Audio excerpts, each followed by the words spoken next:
What up, y'all? Hope all is well and Happy New Year. This time of year is awesome and frustrating at the same time. I love it because a lot of people are excited to turn the page to a new chapter, accomplish new things. A lot of y'all are on day 2, maybe day 1 of your new workouts. Hopefully some of y'all haven't quit it already.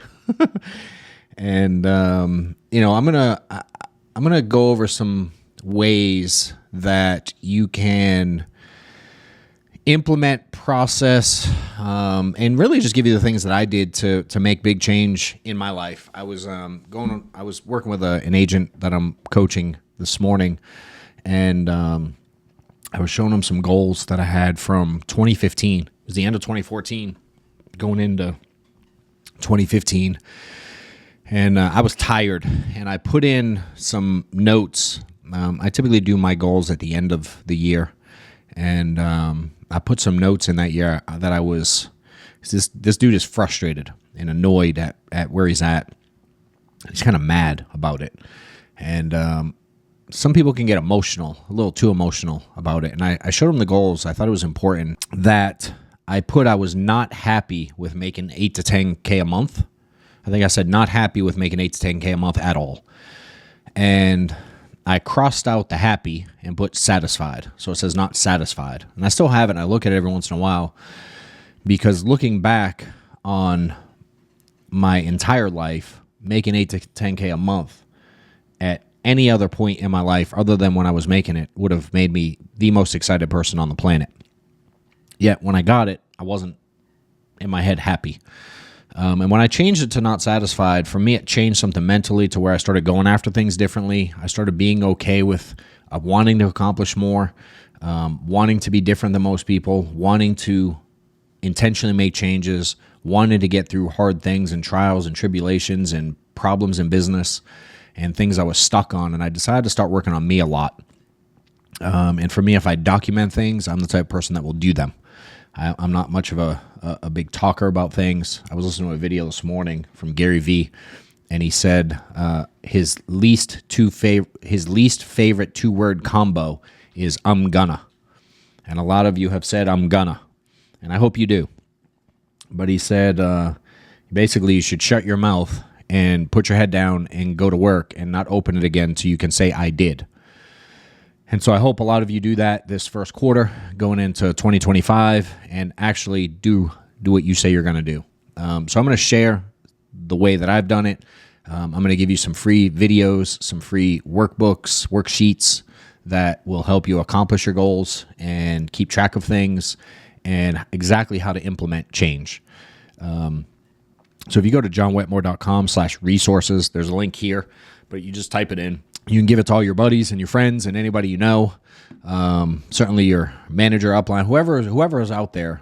This is something I've shared with people for 10 years of training agents and working with people on how to improve, track, and implement things. And it works like a charm if you do it and use it properly. So again, johnwetmore.com/resources. I'm going to go through in detail how I set goals, the way I implement things, how I track things, and again, give you very detailed, there's videos attached to both of them that will go through exactly the way I implement things. So I hope it helps you. I hope more importantly you implement it.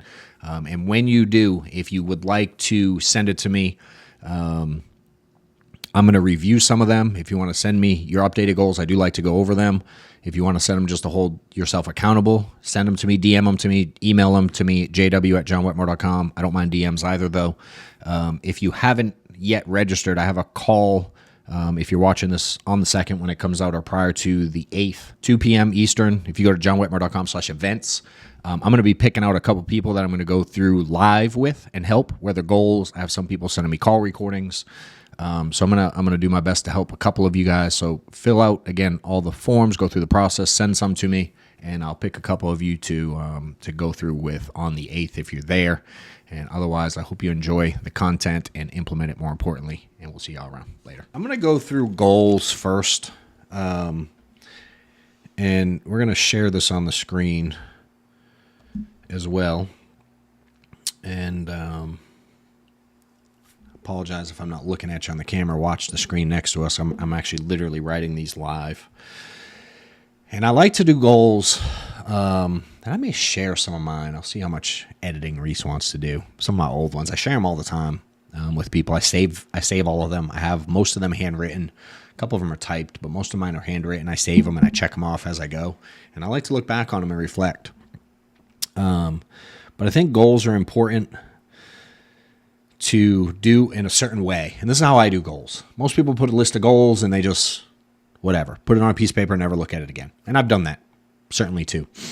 And I think for me, goals are, for most people, like a list that they hope just kind of falls out of the sky and hits them in the head. And for me, the way I use goals is very intentionally something to chase day by day. And I think it's important to have kind of check-in points along the way. And so I'll go through the way I do it. So I list goals, and I'll think back. We can have income goals.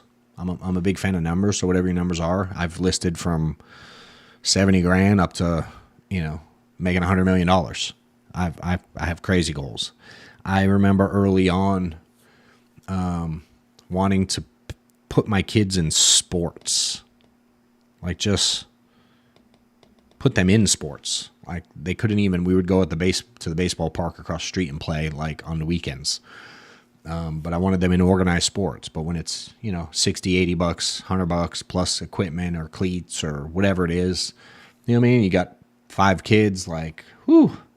I used to take my kids down to the county recreation and sign them up to like karate because it was so cheap because it was through the government. So I wanted my kids to be able to all, like now they're all in travel sports and they do cool things, and I get to do some really cool stuff for my kids today. I remember having that I wanted to buy Steph a house. I remember early on wanting to put my kids in private school. That was an early goal. I can remember the first time I said I wanted to donate $5,000 to church for the year.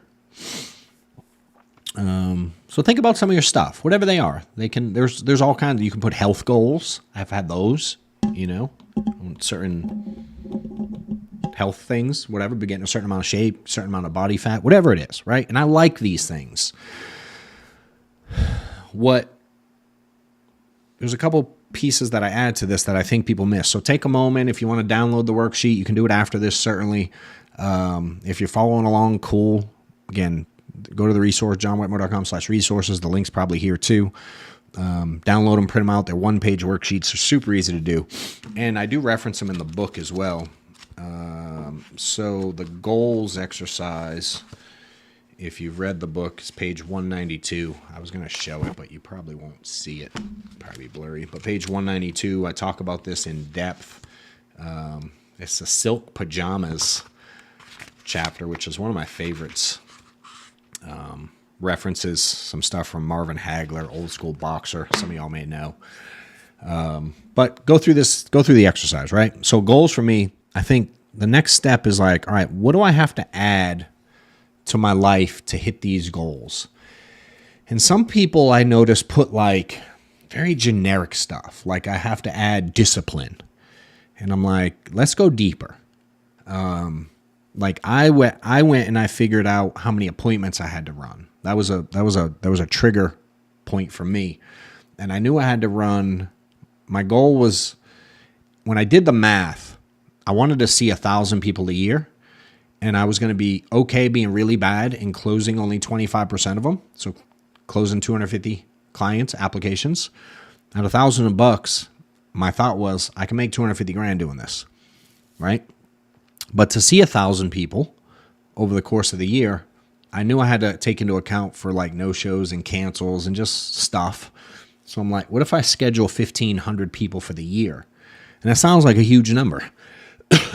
But when you break it down weekly, it's only 30 a week. So I'm like, all right, let me go 30 appointments a week. And this is my goal. This is going into 2015. is the year I had this goal. And this was in the time of I was doing 100% field sales. So going to people's houses, kitchen table sales. In today's world, telesales is kind of what I know about close ratios and show rates. My suggestion is people's goal is higher. It's a lot easier to hit this when you're sitting at home or in your office making phone calls or taking inbound calls that are available today. You know, I'm talking 10 years ago, direct mail leads, booking appointments, driving 4 hours to go see people. I was doing 30 a week. So I broke it down into a micro number. Instead of going, let me have discipline, let me be consistent, let me work every week. I'm like, let me run 30 a week. And then I had a backup, and I said, I also have to hit 120 a month. So meaning if I slacked off one week and only hit 20, in order to stay accountable to the 120 a month, that would have meant the second week I'd had hit 40. So I tried to stay really consistent because I didn't want to have to run 40 one week in trying to play catch up, you know. And then it allowed for me to have some flexibility during, say, holiday weeks. Maybe I adjust my schedule and I want to take some days off during Thanksgiving, which many of y'all probably, quite frankly, took too many days off. We have people making phone calls and running appointments on Thanksgiving. And some of y'all get frustrated and think that's incorrect, but people work on holidays, including the NFL games that you watched and the gas station you went to and the movie theater that was open. And you know what I mean, like, it's okay. I know tons of people, firefighters, police, you know what I mean? Tons of people work holidays. So again, you want to take it off, cool. But it's also okay to work if you have big goals and you want to hit them. But you don't have to. You get to dictate this and create your own identity on who you want to be, and you get to create your own schedule. But for me, if I wanted to have some time off during a holiday, which I'm all about too, I would remember I have to hit 120 this month. So November, there's some tricky days. All right, I got to run on a Sunday this week when I normally wouldn't. That way I can have those days off, Wednesday and Friday off after Thanksgiving if I want it, but still hit my 120 appointments for the month. During Christmas, I was going to take that week off with the kids. So that meant maybe I have to run 40 appointments for 3 weeks. So hit 40, 80, 120, and then take that fourth week off. You know, so I allowed myself some adaptability, but I never was going to go short of the 120 because the 120 appointments a month after 12 months meant I was going to hit my 1,500 for the year, right? And all the numbers were going to fall into place. I remember having to add, go to the, why is this not working? Oh, Lordy. There we go. Pen. I turned it to the marker. Go to the gym. First I had to get up at 5 a.m. was a goal. So I could go to the gym at 6 a.m. and then start dialing by 7:30 a.m. was a goal. And eventually I moved it to, at one point in my career, I moved it to 7 a.m. But those were very specific things. You know, I added Sundays. I was going to track numbers, which if you do that resources link, I'm also going to send you the tracker that I used literally my entire career. You know, we started taking very specific things I had to add to my world in order to achieve the goals that I wanted. I started talking about, one of the things I started doing was I came up with a dollar amount that I was going to pay towards each credit card monthly. And then when I was done paying one credit card, I would take that back. I'd say, all right, I got 5 credit cards. I need to pay this much to each one. When I was done with the first one and that was paid off, and I'd go, I'm going to pay it off in X number of months or whatever. Say I was sending $100 to that one for easy math. And I was sending $100 to all 5, call it. Once that 100 was done with the first one, I'd roll it into the second one. So now I'm sending 200 here and 100, and then I'd take the 200, roll it into the next one. That was paid off. And I did things like that, and they were certainly bigger numbers I was sending. I got to a point where one of my goals was to pay off the house that we did buy. I bought it in 2016, the end of 2016. My goal was to pay it off as soon as possible. And I got to a point where I was sending $25,000 a month to my mortgage, and I paid it off in like 3 years. Like that was a very specific action item I had to add at the time And again, keep in mind at the beginning, I was just like, can I put my kids in sports? So those are the things I like to do, is add very specific, detailed things you have to add to your daily life, that are going to change. I'm going to go to bed at a certain time. Whatever it is. And then the kicker that I think most of us struggle with most, and this is why a lot of people fall off when it comes to putting in new things. Like, I'm going to go to the gym at 5 a.m. or 5 p.m. or whatever it is, 5 days a week, blah, all the things we say we're going to do. The piece that most miss is we don't take the things that we have to remove from our life in order to add the new things, right? We all only have 24/7. So if you add all kinds of stuff to your life feels like chaos. And again, this change is uncomfortable for people. And this process of becoming a new person is going to require change in your world. It's going to require change from your family.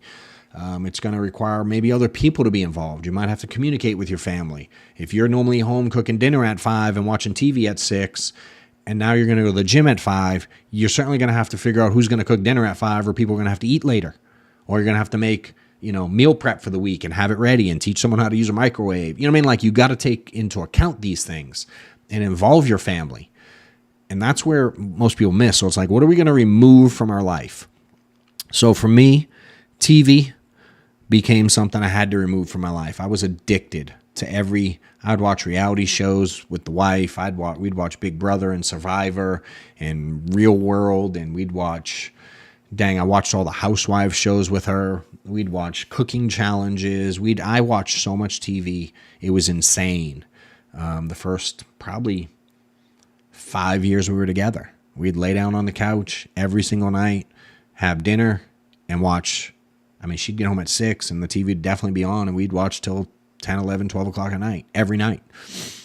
So I realized how much that was costing me, not only in time, but in money, in education and learning and discipline, and my health was going to crap, So I decided to remove TV from my life. And I did it like pretty abruptly. I wasn't the guy that was like, I'll only watch. I just essentially cut it out of my life. I have a pretty addictive personality. I can either be all in or all out. I don't do middle grounds really well. Some of y'all can relate. Some of y'all can't do that, and that's okay too. Be you. And when you do this exercise, don't put like the things you think someone like me would want to hear. Put like what you actually want and what you're willing to commit to. I had to remove sports from my life, which obviously is inclusive of TV, but it's really easy to go, I'm not going to watch junk TV, but I watched football from Thursday night all the way through Monday night. And I would watch all weekend, all night. And then I would watch Sports Center in between to watch the highlights of all the games I just watched. And then I played fantasy football. I think I spelled that wrong. I definitely spelled it wrong. I played fantasy football. I was in like 5 fantasy leagues, and I had to cut that stuff out. I signed up last year and this year, and I don't even like it. Like, I paid $500 to get in a fantasy league, and I haven't even logged in. I'm just like, I like donate to them. I don't even know why I said yes, but it was buddies, and I was like, sure, I'll participate. And I tried to get Maddox to do the draft for me. So he did the draft. He picked what he thought was a great team, and I think I'm like, I don't know what week we're in, but I'm 1 in something, 1 in 10, 1 in 8, 1 in whatever it is.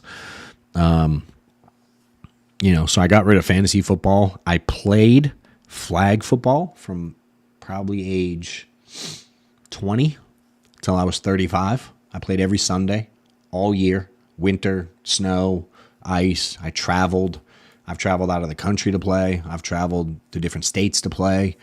I played what would be considered kind of competitive flag football, and I literally did it for 15 years, but I chose to give it up because I wanted to accomplish more in life. And I gave up sleeping in. Again, obviously, get up at 5. In order to get up at 5, I got to give up sleeping in. In order to do all this other stuff, to dial certain hours and run the certain appointments, and I had training nights, and I'm a creature of habit. I like a very specific schedule still to this day. I'm like a routine guy, and when I travel, I get out of routine. I don't love it. But I have kind of a travel routine too. I seek routine in my life. And so for me, sleeping in was tough. I used to listen to Eric Thomas. If y'all don't know him, E.T., the hip hop preacher, great dude. I love his stuff. It kept me motivated. I grew up in the hood, so I like more rap stuff. He did these mixtapes over like rap, hip hop music that are really cool. They're old, but I love them. They kept me motivated when I was feeling down on myself. And he talked about getting up early, and at one point he had mentioned something about using the time zone changes, like when it changes, like when it's, and I don't know which way to do it off the top of my head, but you understand. It's like if you're used to getting up at 7, when it changes to 6, keep getting up at the same time. It's now 6, but it's functionally the same time. And so I didn't start, the getting up at 5 thing was hard. I did not do that in one day. I tried and I was not good at it, but I did it pretty quick. But I used to hear him and I used to try to do it. And so I slowly over the years tried to start getting up. And then at this point I was ready and committed and I had to start doing it. But it took me a few years from the first time I wrote down I want to get up early to when I did it. Hopefully y'all can implement. And a lot of people work.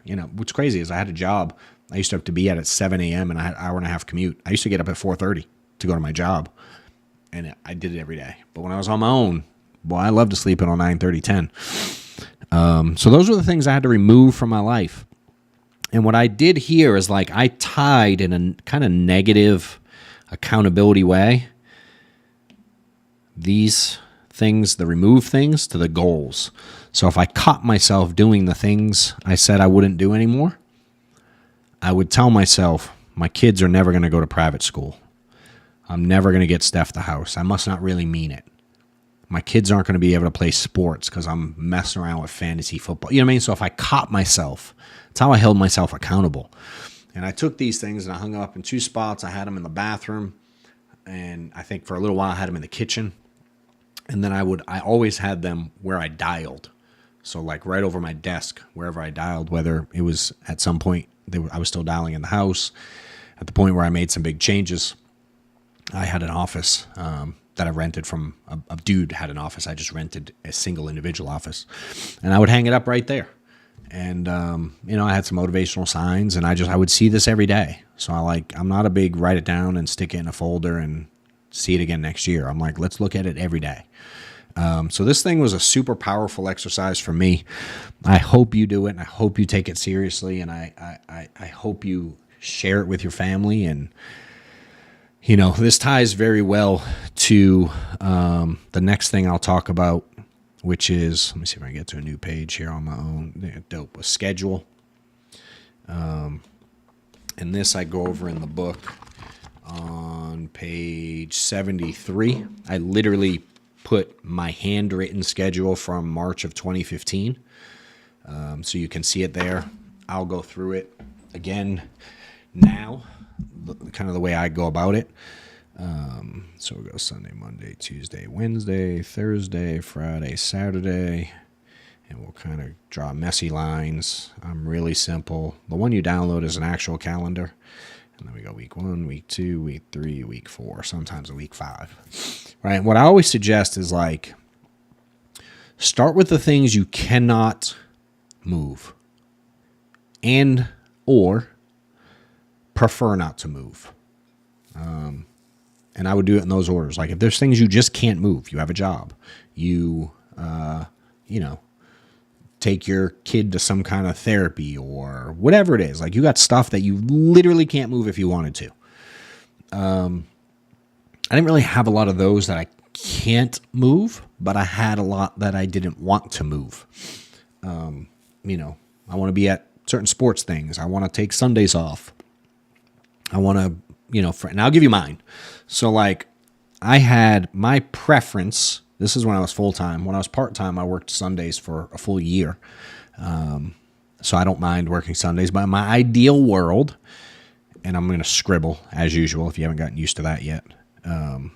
In my ideal world, I had family time, which I'm just going to put an F, every Sunday was my ideal world. I just didn't make phone calls. I didn't sell policies. That was the ideal world for me. If I could just take Sundays, go to church with the family, do our errands, just do what we got to do, hang out, just catch up, play with the kids, do whatever we want to do. Ideal world, I didn't run Sundays. I had my kids for dinner on Thursdays. And I'm going to change it because I kind of made Thursdays two ways. So I had my kids for dinner on Thursdays. And I would pick them up from school at 3 o'clock, whatever it was, 2:33. And, ideally, I didn't move that. Could I? Sure. Did I want to? No. And so Maddox lived with Steph and I, but I had 4 kids prior. And they lived with mom, and we had a rotating schedule type deal. Many of y'all live that life. And so dinner at this stage, there was a stage, if you read this full story, it was Wednesdays, and I actually moved it from Wednesdays to Thursdays to create an even more ideal schedule because I couldn't run efficiently with it on Wednesday nights. But originally it was Wednesday nights dinners and then every other weekend with the kids. But during this phase, and you read about the full story in the book, is like I requested I move them one day because it allowed me to sell insurance back-to-back days, full days, all day, all night, without having to go like sell a little bit, be off, sell a little bit, get the kids, sell a little, and just kind of going back and forth. I had a hard time catching momentum. So I wanted to build a schedule where I could get as much momentum, see as many people in as short a window as possible. That was the goal. And some of you will throw up when you see the end result of how little I actually sold, how infrequently I sold insurance. But I saw a lot of people, and I sold a lot of it. So kids, Thursday evenings, and then I would have the kids every other weekend. So it'd be like, let's say I have the kids this Friday, this Saturday, and this Sunday as kids. And then it would be this Friday, this Saturday, this Sunday. Right? So it'd roll over.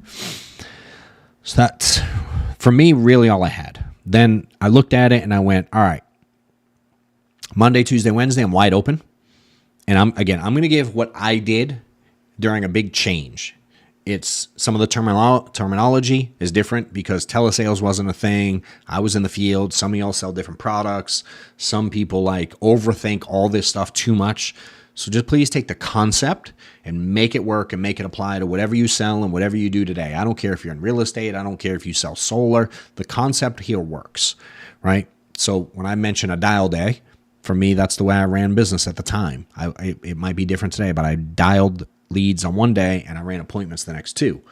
I didn't have one call closes, and I didn't do live transfers, and I didn't do telesales. That wasn't a thing when I was in the field. So I'm going to give you literally what I did. I'm not suggesting you change what you do. All styles work. I know people in field sales that kill it. I know people in telesales that kill it.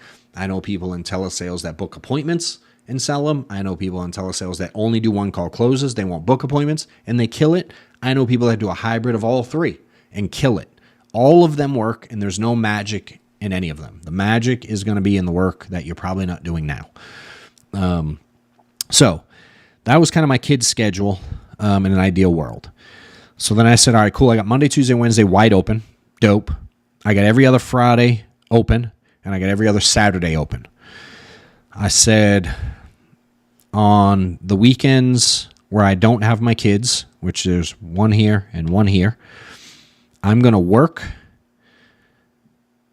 I'm going to say appointments on one of them. And I'm going to be off with just Maddox and Steph on one of them. So family appointments. Then every other Friday, when I'm not with the kids, I'm going to run appointments, and I'm going to run appointments. All right. And then obviously if it's a 5-week month and this fell, this would be kids too. So you'd be every other one. And the Sunday would be the next week over there. A lot of times in the calendar on this, I do a 4-week month, but you get the gist. Right? So I'm going to run every other Friday, and I'm going to run one Saturday a month. And then Mondays, so in order to do that, on this Thursday, I'm going to dial in the morning. And on this Thursday, I'm going to dial in the morning. On this one, I got to book for 2 days. This one, I get to book for just one day. I'm just running Friday. This one I'm going to book for Friday and Saturday. Okay. And this morning I can do whatever I want. This one's open. Right. And this one's open. Maybe I recruit. Maybe I go to breakfast with staff. Maybe I stay longer at the gym. Maybe I go get a massage. Maybe I do you can do whatever you want. You get to pick. This is your schedule. Right. But I decided on Mondays, every Monday, no matter what, is going to be a dial day for me. Now, again, were there some adjustments? Sure. If Christmas fell on a Monday, I'd probably adjust it.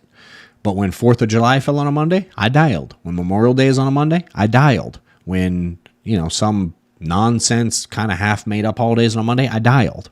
I didn't always adjust. I dialed every Memorial Day, and it was killer for me. You don't have to. I did. Tuesday, Wednesday was going to be appointments all the way down. From as early as possible till as late as possible. And so for my family, Monday, Tuesday, Wednesday, I was completely 100% unavailable. Everyone knew it. This calendar sat on my fridge. No one was confused what I was doing on Monday, Tuesday, Wednesday. And then they knew the every other weekend. But every single week, Monday, Tuesday, Wednesday, dude, I do nothing in life at all, ever, for the most part. Like 99% accuracy is how I decided I wanted to do this. And again, if I did give this up, it just meant maybe I had to run on a weekend where I didn't have the kids. Maybe I'd run this Saturday too sometimes. Maybe I'd be like, well, kids, sorry, I got to run Saturday and Sunday morning because we want to have, Thanksgiving week, couple days off, or we want to go on vacation, whatever it is. And so this became my schedule. So you can see, if we count this out, in the field, seeing clients, we had only 2 days that week. I'm going to go 3, 4, 5, 6. I have 4 days that week, 6 total for the month. And I got 7, 8. So 2 days that week. And I got 9, 10, and 11 total days a month I sold insurance. And using this schedule, now remember, in the goals, 120 appointments a month. So how do I get 120 appointments a month in 11 days? Do the math. I had to have 10 to 12 every day. That's where I had to be. I had to be in a 10 to 12 appointment range every day I was in the field in order to hit my numbers. So when I say 30 a week, I didn't always hit 30 on this week, Monday, Tuesday, because I was only in the field 2 days. But I might overload it. Maybe I'll get 16 here and go a little heavy here. And then in a week where I ran 4 days, 1, 2, 3, 4, maybe I go, all right, maybe I run 10 a day that week. If I can fill in 12, cool, I'm front loaded, I get a little extra towards the back end of the month, I'm not as stressed. I got to have some adaptability with this thing and really flex. But it was 11 days a month times, call it 12, it's a little over 120. So I'd be somewhere 10 to 12 appointments a day when I was in the field. Again, my suggestion is if you're doing telesales, you should be scheduling a lot more. You're going to get a higher no-show rate, and you have the ability to, our top guys are booking 15 plus a day and booking them every 30 minutes. And if they're doing one-call closes, guys that are killing it are trying to make, 4 to 8 presentations a day. It takes a lot of phone calls to do that. And maybe you write 1, 2, 3, 4, 5 apps a day, but you're certainly not going to write an app a day calling 5 people a day and making 1 or 2 presentations. It's not going to be consistent. And for me, I knew if I kept with this schedule consistently and just ran it, like I had my first kid on the way at 16. I've run a consistent schedule when I didn't want to do it for the prior almost 20 years of this. This was 2015, and Shaylee was born in 94. So 21 years I'd been running a schedule, 70 hours a week, working in pizza joints and warehouses and 2 jobs and in very inconvenient times and all kinds of holidays and all kinds of times when my family had stuff going on. And I didn't get the flexibility that so many of you guys, and y'all haven't either, but so many of you guys give yourself this insane flexibility in life. And you're a really bad boss to yourself. And so one of the sayings I hate is I hear people say a lot, they wish some of y'all with potential had more of an entrepreneurial mindset with discipline and I'm like, I really wish y'all had more of an employee mindset. And I know people who like still currently, I have some people I'm coaching and trying to get to another level, like outside of my agency. I have a lot of people looking for help. And if you're watching, I love you, bro. But like such discipline on your job. You're there every day, no matter what. And it always comes first. And it should, because I get it. But then when it comes to doing this and trying to get out of the job, the discipline goes away. And so many of you quit your job and you do this full time, and then all your discipline disappears. But think about the schedule you used to run when you had to be at, the hospital at 4 a.m. if you're a nurse, or, you're used to be in the military or, police officer, fire, and like you have to be there. You sat in your office crunching numbers like I did. You had to travel all over the country for sales, and you had to be on the flight at Monday morning at 7 a.m. no matter what to fly across country to have a meet. You know what I mean? Like, there's people at the gym that I go to that are in medical device sales, and they're gone all the time. And I travel a lot, but I choose to. And these guys have to, like, abide by someone else's schedule. And y'all all have lived that at some point in your life, more than likely. And with this, most of y'all are just trying to wing it. Most salespeople just wing it. And if it's working, one, you've probably already stopped watching this. But two, it's like you've tried it your way and it ain't working. Let's try this change thing. Just try it out for me. And make sure you involve your family and the people around you. And you like, if you're the type of person that's always said you're going to change and you never change, it's going to be difficult. People aren't necessarily going to believe you. They may not buy in. You may have to prove some people wrong. I'm motivated a lot by a F you watch me mentality. And maybe some of y'all need that. Some of y'all some people don't believe in what you do because you haven't given them a reason to believe in what you do. And so it isn't necessarily going to be the easiest journey. But I, with 100% certainty, believe if you put in the steps that I put in place and you follow it the way I followed it, you can have a whole lot more success than even you believe you can have. And you deserve it. Your family deserves it. Your kids deserve it. All the people that you're not able to, or all the organizations or communities that you're not able to help and assist right now deserve it. My wife fortunately gets to help at the school and be at all the mom's things. And the things she's got to do over the years, she was able to stop working way after she should have stopped. She was in the optical business for years. She now has helped with the agency for a long time. But she was able to quit her, 9 to 5, probably 6-7 years ago, and within a couple years after implementing this. So I highly, highly, highly recommend this. I know it's a scribbly mess, but it makes all the sense in the world to me. Again, please feel free to download the resources. Again, johnwetmore.com/resources. And then go through the exercise and have your family watch it. There is actually a podcast out there for some of y'all that, like, maybe you're like me and you didn't really commit. And, Steph had her doubts at some points. She was super supportive and always let me do my own thing. She was significantly more supportive and understanding of me being gone and working a lot when I was able to make changes for the family. Like, nobody's mad at that. And she'll tell you in her own words. There's actually a podcast we have out there. You could probably find it. If not, maybe DM me. I'll send it to you. But a lot of people like it because they send it to their wife because they get to hear the way she speaks about the journey. It's a really cool. We've only done one podcast together ever, and this dude Landon interviewed us, and it was really cool. It's been a few years back. I think it said something about $100 million. Like, Google my name and $100 million or something. It's on YouTube. It's out there. It's pretty. People like it. But again, if somehow after searching for it you can't find it, I'll probably get too many DMs for offering to send it to you. But if you can't find it, DM me. We'll answer and send it to you. And maybe my team will put it in an email with the resources thing. I don't know. We'll come up with something. It's out there though. And we talk about this stuff and this time and the change and the things that we had to do different as a family. And it's done some really cool things for me. I don't really like to brag because I'm just a dude in Atlanta who works hard for his family. I don't think I'm superhuman in any way.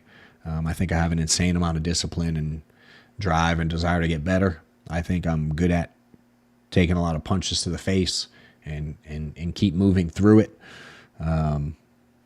You know, but a lot of you are a lot better at a lot of things than I am. You just don't have those few pieces, you know, that you need to piece together.